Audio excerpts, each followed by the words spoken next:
कथा सरित सागर प्रथम लंबक चतुर्थ तरंग। उपकोषा की कथा। विंध्यारण्य में इस प्रकार वरुचि ने कारणभूति को कथा सुनाकर पुनः प्रासंगिक विषय का वर्णन प्रारंभ किया।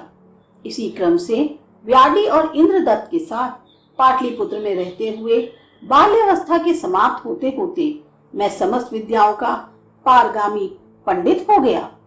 एक बार इंद्रोत्सव देखने के लिए हम लोग नगर में निकले तो वहां हम लोगों ने एक कन्या देखी जो मानो कामदेव के सहायक विहीन अस्त्र के समान थी।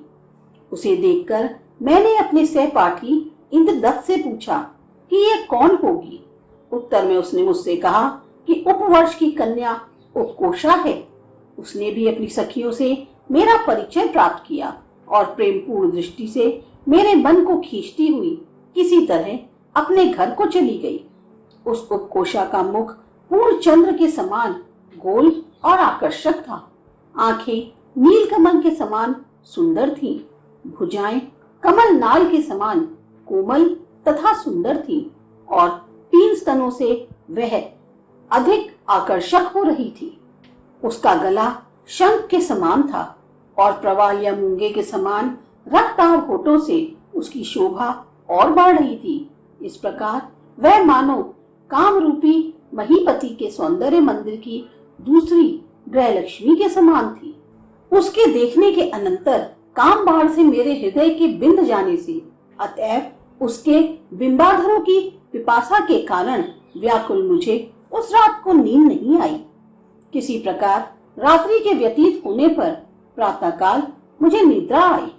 उस समय स्वप्न में श्वेत वस्त्र धारिणी किसी दिव्य स्त्री ने मुझसे कहा, उपकोषा तुम्हारी पूर्व जन्म की पत्नी है। वह तुम्हारे गुणों से अनुरक्त है और वह दूसरे को पति नहीं बनाना चाहती।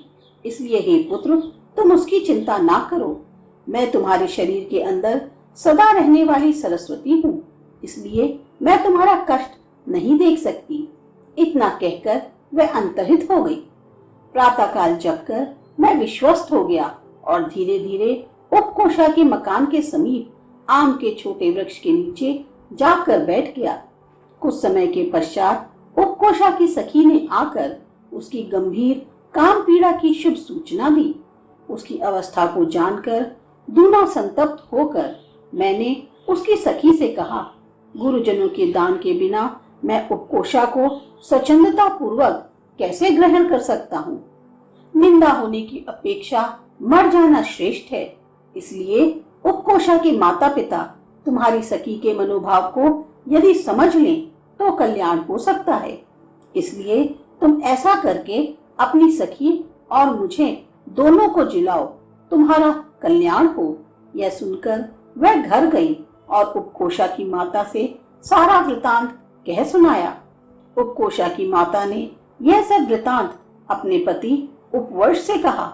उपवर्ष ने अपने बड़े भाई वर्ष से कहा और वर्ष ने उसका अनुमोदन किया।